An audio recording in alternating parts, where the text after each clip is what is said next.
Hey loves, how y'all doing? So I'm back with another video. Now I want to talk about black women who always like to point out that black men tend to go for white women when they become successful, and they alienate black women because they, for some reason or another, hate black women.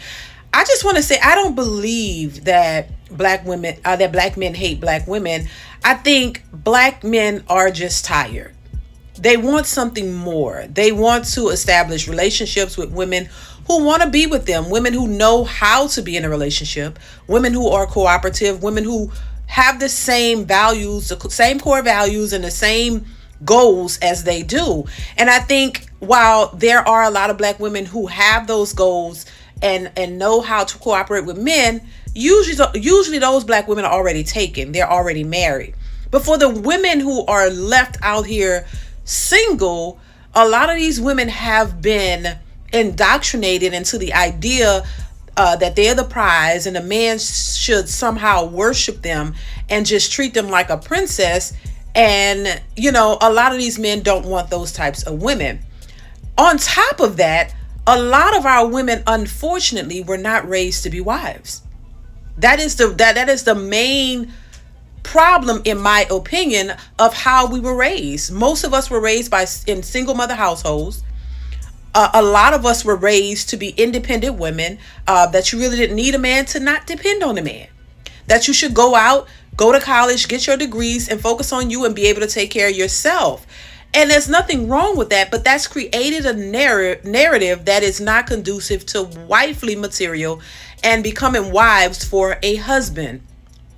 And I know a lot of women don't want to accept that because they just want to put the onus on the men and say, oh, the men are a problem. These men don't know how to be husbands. And I think that's true to a degree. There are some men who don't know how to be husbands. Know why? Because they were also raised by these single mothers. So they were not taught, how to be a man. A lot of them, they weren't taught how to be a husband. It was not a narrative in the single mother-led household to preach marriage and inclusivity and cooperation. It wasn't in the dialogue of a single mother to teach her daughters and her sons how to be husbands and wives, because it just was not the thing, because she was a single mother herself. So instead, she taught you how to be an independent boss chick. You don't depend on a man. Do it for yourself. And the young men didn't have a father there to teach them what the role of a man is supposed to do and are supposed to be, and how he should prepare himself for a wife and a family. So we got to acknowledge where this stems from, and we got to start making changes in order to get those outcomes, if that's what you want. And so I think the problem is, in other cultures, in other races of people, they were raised to be wives and husbands. They were told, you need to be married. You need to have, a family, that is important. But it wasn't of importance in the black community for the most part. And so now we have a group of individuals who are just kind of glossing over that and not trying to focus on the core of the problems, but they're just trying to, continue to move in life without acknowledging where this stems from and why relationships and why it's difficult for men to commit to these types of women with this mentality, and why women are missing the mark when it comes to building strong relationships with men and creating stable households.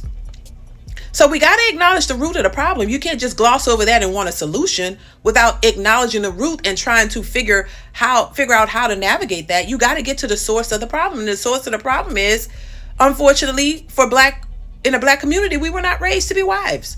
A lot of women have no clue of what it means to be a wife. This is why they like to call married women slave wives. Because if you do anything for your husband who's taking care of you, somehow that's a red flag. Somehow it's a red flag to be a good wife to your good husband, because they don't understand the concept of a good husband. They've been taught and indoctrinated into this idea that all men are the problem. All men are horrible. They're all up to something. They're all up to no good, that they just don't know what to do. When in fact, a lot of these women don't know what to do. They don't know a good man when they see him right in front of them. And they don't know how to treat him because they weren't raised to consider men. They were raised to be independent boss chicks And that's what a lot of them have become. So when you talk about men and what you should do for a man, they're like, what? What is that? It's like, what? Why are we supposed to be doing that? But the problem, and I guess that would work out if these women didn't want men. If these boss chicks really didn't want a man and they were really comfortable being single, it would not be an issue for them. But we still see boss chicks talking about the problem with men and you know, why men are the problem, why men this, why men that. But y'all say y'all didn't want them, but low key you do want them. You just want them to follow your lead and do what you want them to do. And when men refuse to do that because they're men, oh, they're sassy. Oh, they're the problem. Oh, these men aren't the same. Because you were raised in a single mother household where you saw a stepdaddy get run all, you know, the moms ran all over him.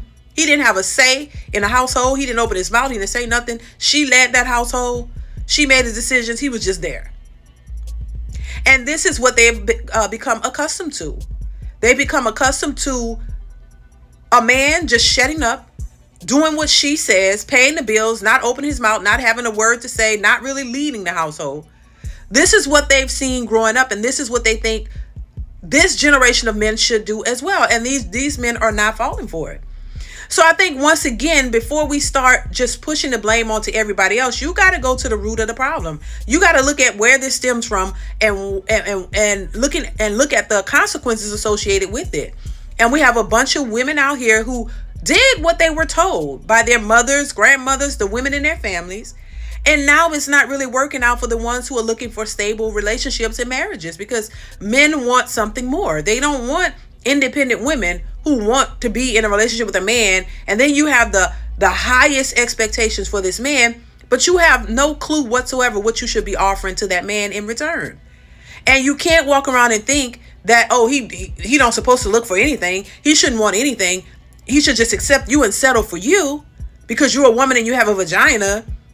And all he care about is sex, because that's what they think. When they say, I'm the prize, they just think that men should just settle for sex, because some of the men back in the days, they just, look, if I can get that, that's all they cared about. And they accept you and all your kids and everything, your behavior, your nasty behavior and everything. But now men are saying, no, we don't want to be in miserable relationships with women who don't know how to treat us, who are masculine and want us to follow their lead. These men are saying, no, we want feminine women. We want beautiful, cooperative women who understand what it takes to be in a relationship with a man and who understands how to value a man.